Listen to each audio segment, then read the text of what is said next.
Hello viewers, welcome to my YouTube channel. Get ready for heart-touching stories. Don't forget to subscribe and let's begin.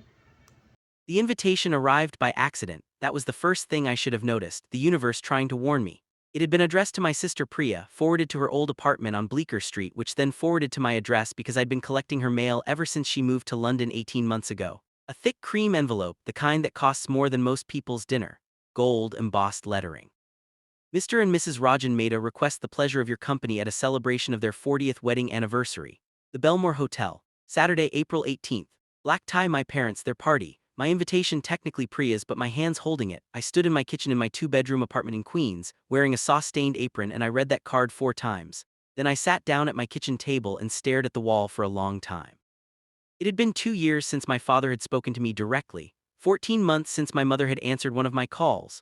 The silence had begun, as silences in our family always did, over something that seemed small and turned out to be enormous. I had left the family business, a commercial real estate firm my father had built across 3 decades and intended to pass to me like a crown, to open a restaurant. Small, honest 30-seat restaurant in Astoria that served the kind of slow-cooked food my grandmother used to make. Nothing glamorous, nothing scalable, nothing that would ever impress the men my father played golf with on Sunday mornings. "You're throwing away everything I built," my father had said the last real conversation we had. His voice wasn't angry, it was worse than angry, it was final. "I don't know who you are anymore." I had tried in the months that followed to build some kind of bridge.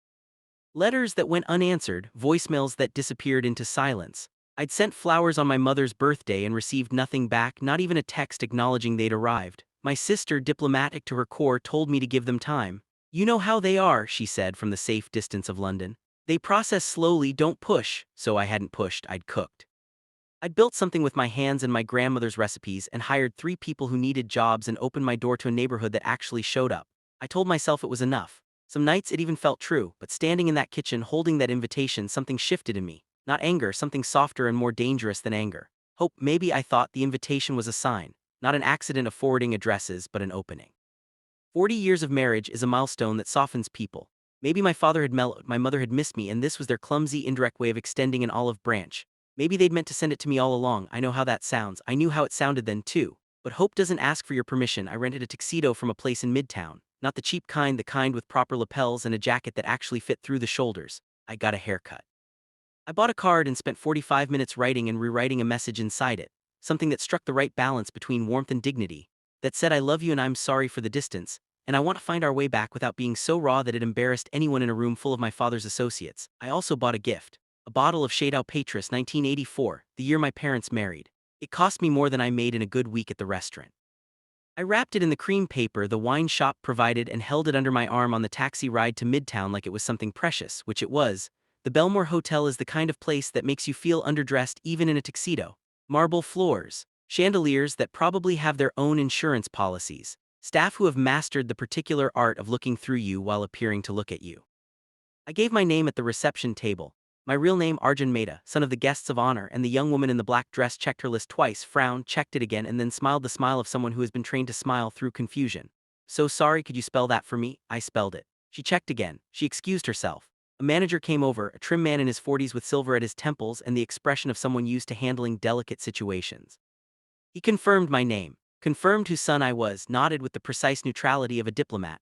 "One moment, please," he said. He returned 3 minutes later. And behind him, walking quickly in a burgundy blazer I'd never seen before, was my uncle Suresh, my father's younger brother, who had always been the family's designated smoother of things, the man deployed in situations that required a human buffer. "Arjun." He said my name like it was a diagnosis. "Uncle Suresh." I smiled. I held up the wine I brought. "You need to come with me." He walked me to a small antechamber off the main corridor, a room meant for coat storage, smelling of cedar and other people's perfume. He closed the door behind us. For a moment he just looked at me, not unkindly, but with the terrible pity of someone who knows something you don't yet know and wishes they didn't have to be the one to tell you. "Your name is not on the list," he said. "I know. The invitation came to me by mistake. It was meant for Priya, but I thought, Arjun," he put his hand on my arm, "you were not meant to be here tonight. Your father was very specific about the guest list."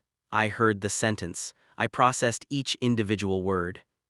And then I processed what the words meant, assembled in that particular order, and I felt something happen in my chest. A slow, structural collapse, like a building that doesn't fall all at once but settles floor by floor into itself. "He specifically excluded me," I said, not a question. Suresh didn't answer, which was its own answer. "And my mother?" He looked at the wall of coats. "Your mother agreed with the decision." I stood there holding a bottle of wine from the year my parents got married, wearing a rented tuxedo in a cedar-smelling closet in the Belmore Hotel. I thought about the 45 minutes I'd spent writing that card. I thought about hope and how it doesn't ask your permission and how that is not a feature but a flaw. I'd like to say hello to them, I said. Just 5 minutes, I'm not going to make a scene, I just want them to see me. Suresh looked genuinely pained. Arjun, please don't do this. I came here to tell them I love them, that's all, that's the whole thing. He tried once more to redirect me. I thanked him gently and walked back out into the corridor. The ballroom was everything my parents had always wanted to project about themselves. Round tables with tall floral centerpieces, white and gold. A string quartet playing in the corner. Perhaps 120 guests, the men in dark suits, the women in jewel tones. A portrait-sized photograph of my parents on their wedding day projected softly onto the far wall. My mother in red silk, my father young and proud in cert, the way he had always been cert. I saw my mother first. She was standing near the bar in a green sari, talking to a woman I recognized as the wife of one of my father's partners. She looked beautiful. She looked older than I remembered. She had a strand of pearls at her throat that I'd given her for her 60th birthday, and for one absurd, overwhelming moment, that was all I could think about, that she was wearing my pearls. She saw me at almost the same moment I saw her. The change in her expression was not anger, it was not coldness, it was something much harder to sit with, panic. A flash of something that might, in a different life, have been relief, and then panic closing over it like water over a stone. She turned and found my father with her eyes across the room. He was laughing at something when he saw me. The laugh ended. He straightened in a way I recognized from childhood, the way he straightened when something required managing. He said something to the man beside him, excused himself, and moved toward me with the controlled pace of a man who does not wish to create a scene but absolutely intends to end one. I walked toward him too. We met near the edge of the dance floor, equidistant from everyone, and I looked at my father, really looked at him for the first time in 2 years. He was 67. There was more gray now, more of it in his eyebrows and at his temples. He was still immaculate.